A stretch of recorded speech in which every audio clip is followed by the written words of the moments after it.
Good afternoon once again, ladies and gentlemen. Please stand. The Prime Minister of Jamaica, the Most Honorable Andrew Holness, as well as the U.S. Secretary of State, the Honorable Rex Tillerson. You may be seated. Thank you so much for joining us, everyone, in this working visit of the U.S. Secretary of State to Jamaica. The Prime Minister will make some remarks, followed by Secretary Tillerson. Prime Minister. Members of the media, ladies and gentlemen, good afternoon.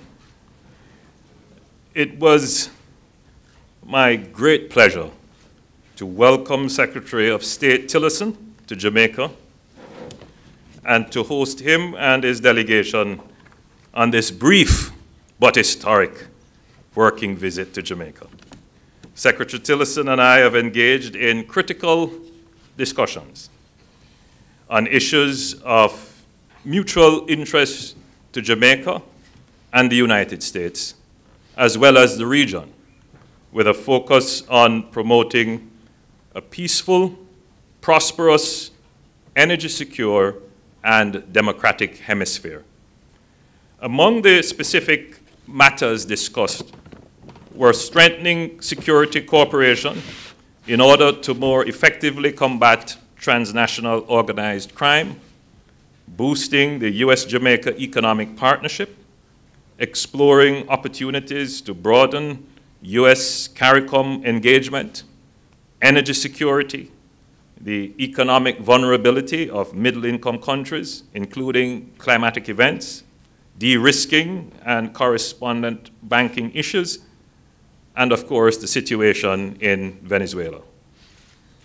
Our talks reflected Jamaica's long and productive relationship with the United States and signaled the importance of the strong and vibrant partnership that exists between our two countries. I highlighted the common values we share based on our geographic proximity, our strong historical and cultural ties, our robust trade, tourism, and investment relations, our large Jamaican diaspora in the USA, and our strong record of people-to-people contacts at all levels. I expressed gratitude on behalf of the government and people of Jamaica for their high levels of support provided by the United States to Jamaica over the years, especially in the areas which have assisted in meeting our national development goals. In particular, we have greatly valued America's efforts to disrupt transnational crime through continued support to effectively secure Jamaica's maritime space.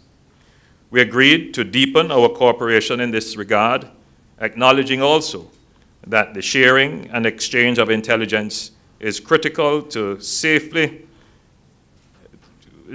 the safety and security of our two countries and the wider region. With respect to our economic partnership, Secretary Tillerson and I both agreed that the transformation of Jamaica's energy sector is critical to the achievement of our development objectives, including resilience. I expressed the hope that the U.S. will continue to support our thrust towards energy independence in the region, including greater efficiency in energy use and greater incorporation of renewable energy sources. I express the hope that the United States will strengthen its economic partnerships and participation in the region in the interest of our respective countries and peoples. Additionally, we use the opportunity to discuss diaspora matters and the invaluable contribution of Jamaicans resident in the United States, including those engaged in service sectors of critical importance to the United States economy. Secretary Tillerson reiterated the concern of the U.S. government on the political and economic crisis in Venezuela and the impact on the most vulnerable. We both agreed that positive engagement between the government and the opposition in Venezuela is essential, and expressed regret that the attempts of the OAS to promote dialogue have not been met with success.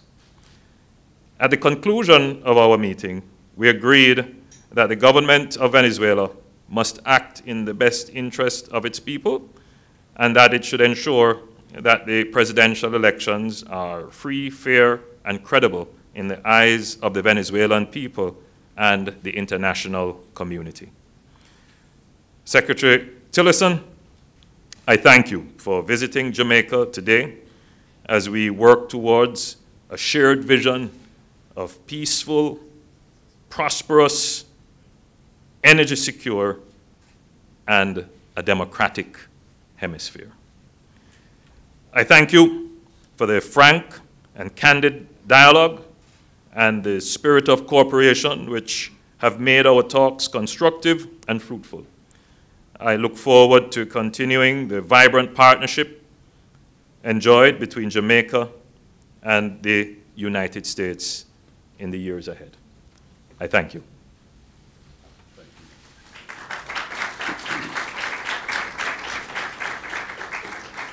Well, first let me begin by thanking the Prime Minister for a very warm welcome to Jamaica and for the hospitality shown to myself and my delegation. This is indeed my first visit to Jamaica, although I shared with him some of my family members have been here. I think they have more vacation days than I do. But indeed, it really is a pleasure to be here, and as the Prime Minister indicated, to have a very, very far-reaching, comprehensive discussion and exchange on important issues to both of our countries, but also to take note of the strong record of cooperation that exists between the United States and Jamaica.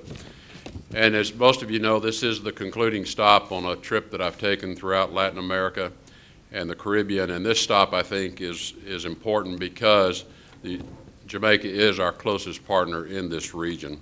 The United States understands the importance of that our security and prosperity are very closely tied to that of our Caribbean neighbors, and we're glad to have the partner we have in Jamaica. And I noted that the Prime Minister is assuming the chairmanship of CARICOM, and so I think it made our discussions even that much more timely and useful, because we did speak about the region more broadly as well, beyond just Jamaica and the U.S. relations.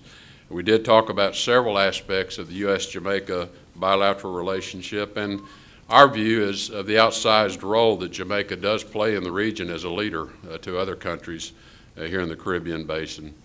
Through the Caribbean Basin Security Initiative, the United States and the Caribbean have really taken great strides in unifying our approach to regional security, but we discussed ways in which we could take that further and do more.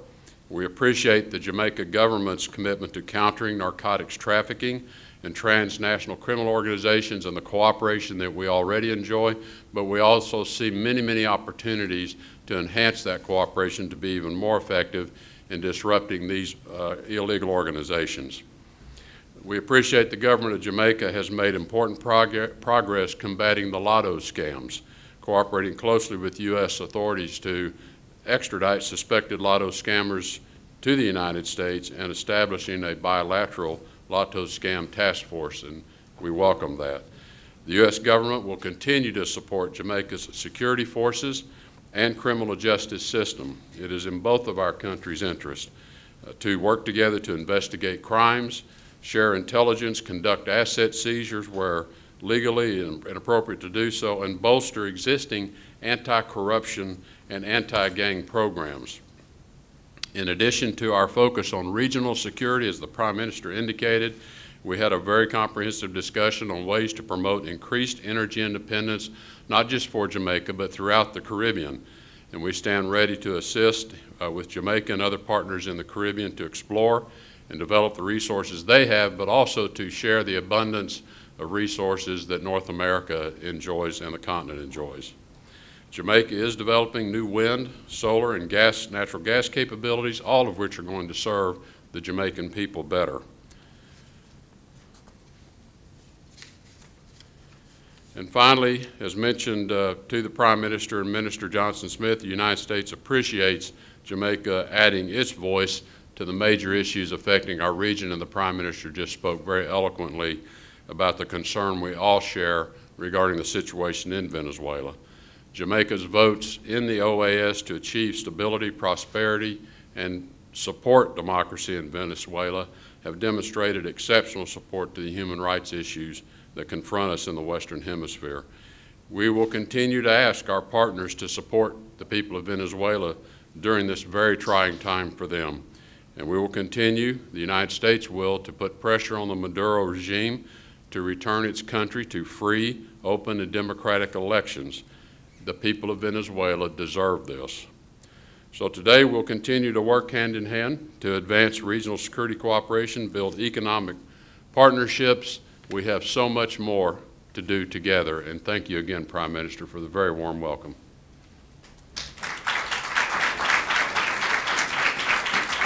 Thank you so much, Secretary Tillerson and the Prime Minister. Now, ladies and gentlemen, we'll open the floor for some questions. Prime Minister, Secretary Tillerson, we have members of the overseas traveling media as well as our local media entities here with us.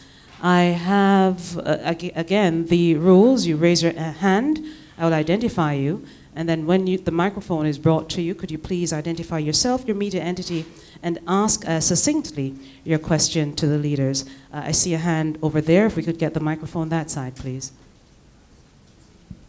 Ms. Chisholm in the back. Thank you very much. Good afternoon. Andrea Chisholm from Television Jamaica. Secretary Tillerson, at the United Nations, prior to the vote on Jerusalem, the U.S. ambassador to the UN said that we are watching, and many saw that as a threat to small and developing countries. Then there are some who classify Haiti, one of our CARICOM partners, as blank hole countries. How should we perceive your visit today, and how can Caribbean countries think that you respect us and it's not more of the United States just throwing their power around? Well, I'm here to reinforce the partnership and how we view the partnerships with Jamaica, but also with the entire Caribbean region, as I just indicated in my remarks. This is an important region to us. As we discussed today, this is the United States' third border, and Jamaica has the largest stretch of that third border with the United States. Very important to our national security, but also important to future economic opportunity as well.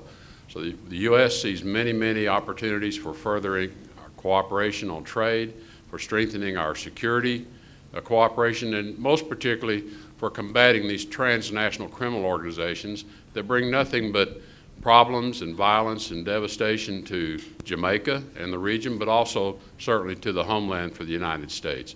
So we seek to strengthen our partnerships in the region, and we see many, many opportunities to do so. And that's why we're really excited about the Prime Minister assuming the chairmanship of CARICOM, and it's one of the reasons why I really wanted to meet with him today. Thank you, Secretary Tillerson. I recognize CBS, I believe had a hand up. Could you identify yourself formally, please? Yeah, hi, Kylie Atwood with CBS News. Thank you very much. Mr. Prime Minister, I have a question for you first. The U.S. is continuing to look for ways to build up opposition and to economically isolate the Maduro regime in Venezuela. You've stated that you support the U.S. in those efforts today, but is Jamaica willing and able to stop importing Venezuelan oil? And Secretary Tillerson, a question for you. How would the U.S. be able to support the Caribbean and Jamaica specifically if you're asking them to cut down on the amount of oil that they're importing from Jamaica? Could the U.S. provide any subsidized oil to Jamaica and these other countries? What are you thinking about as possibilities? Thank you. Jamaica supports human rights. Jamaica supports peace in this region, and Jamaica wants to see the people of Venezuela being able to enjoy their democracy. This is a principle that has nothing to do with any other country. This has always been Jamaica's position. We wish the best for the people of Venezuela. We now don't currently import oil from Venezuela. With the new dynamics in the global trade in energy, and with the United States now becoming a net exporter of energy resources, Jamaica can, in this new paradigm, benefit from that. Secretary? Well, as the Prime Minister, I think, made the point in his remarks, this is one of the things that binds Jamaica and the U.S. so closely is strong commitment to democratic values. And it's why we're just both heartbroken to see what's happening in Venezuela as we're seeing what was once a thriving democracy dismantled before our very eyes. And it's the reason we intend to take all actions possible to persuade the regime to return to its full constitutional authorities, return it to the hands of the Venezuelan people. As to any future steps that the U.S. might take regarding sanctioning oil or products to put more pressure on the Maduro regime, we are going to take into full consideration the impacts on regional countries as well. And we had a good exchange today regarding that issue, not just for Jamaica, but also getting the Prime Minister's perspective on other countries, how they might be affected. And we will be looking at what are actions the U.S. might take to mitigate the negative impacts of that. So I don't want to get into specifics because we're going to undertake a very quick study to see are there some things that the U.S. could easily do with our rich energy endowment, with the infrastructure that we already have available. What could we do to perhaps soften any impact of that? Having said that, I think there's great unanimity in the region and certainly in the hemisphere that we all want to see some progress on this situation in Venezuela, which only gets worse day by day. Thank you, Secretary Tillerson and Prime Minister. I recognize at the back Mr. Campbell. Thank you. Edmund Campbell, Gleaner Company. Good afternoon, Secretary of State and Prime Minister Holness. The UN General Assembly passed a resolution in December of last year rejecting the American recognition of Jerusalem as Israel's capital. But prior to that vote, U.S. Ambassador to the United Nations, Nikki Haley, she warned the countries not, well, to vote with the U.S. or not to vote against the U.S., or the U.S. might be withdrawing aid from such countries. Secretary Tillerson, is that a policy position of the U.S.? And Prime Minister Holness, could you just explain to us specifically why it is that Jamaica sat on the fence in that particular vote? Thank you. Well, I think President Trump actually addressed this in his State of the Union speech the other night when he said, we need to undertake a re-examination of how the United States provides aid around the world globally.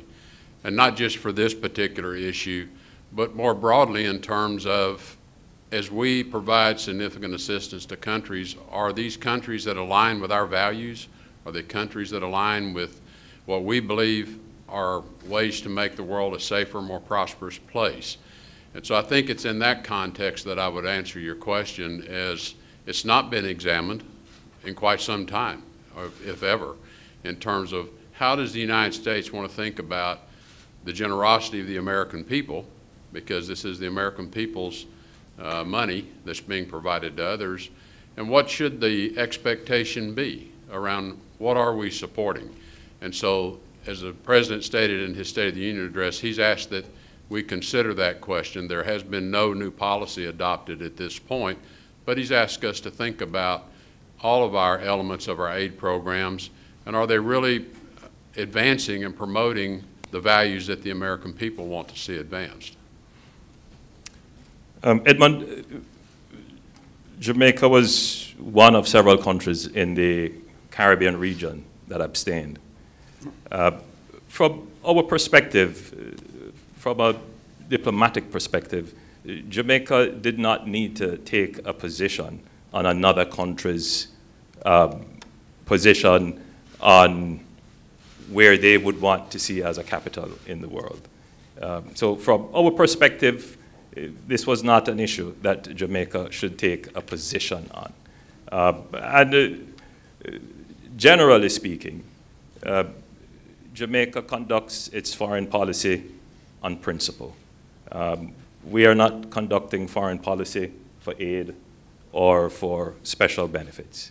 So I want to make that position very clear to the Jamaican people.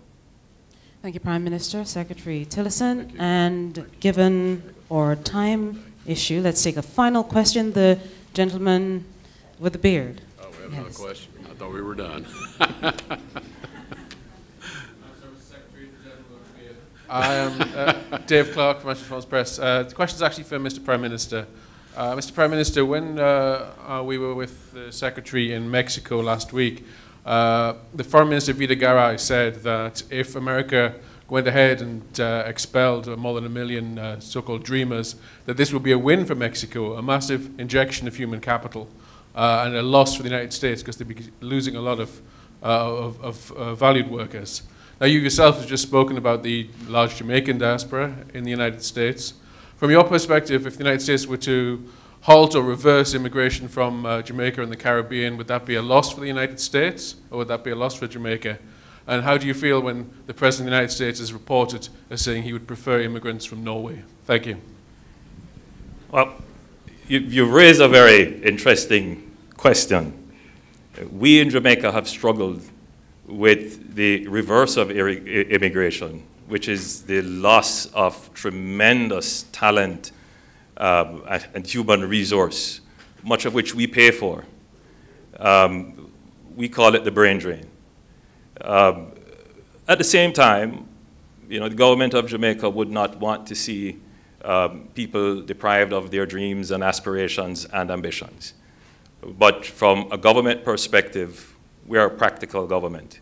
Whilst we look on as to what another independent country would do with their internal foreign policy, we stand ready to welcome all our Jamaicans, and we want our diaspora to continue to support and participate in Jamaica. You mentioned an important thing, Secretary Tillerson. You say America the homeland. Jamaica is the homeland for Jamaicans. And we would want to have their skills and their resources here. And we support them as well in their dreams to settle and work in other countries, and we encourage them to abide by the laws and institutions of that country.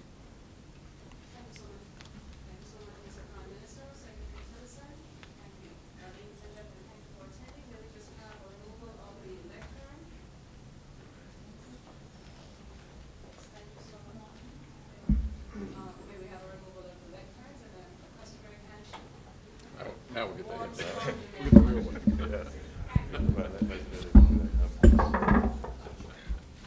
All right. Thank you.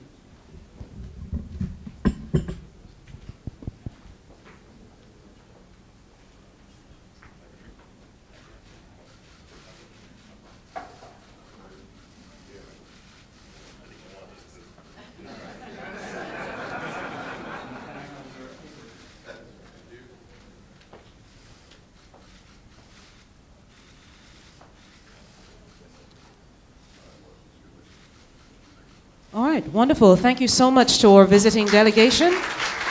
We hope you had a warm Jamaican time here.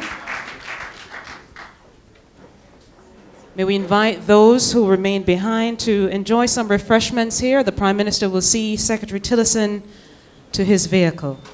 Thank you so much for attending, ladies and gentlemen, and have a good afternoon, everybody.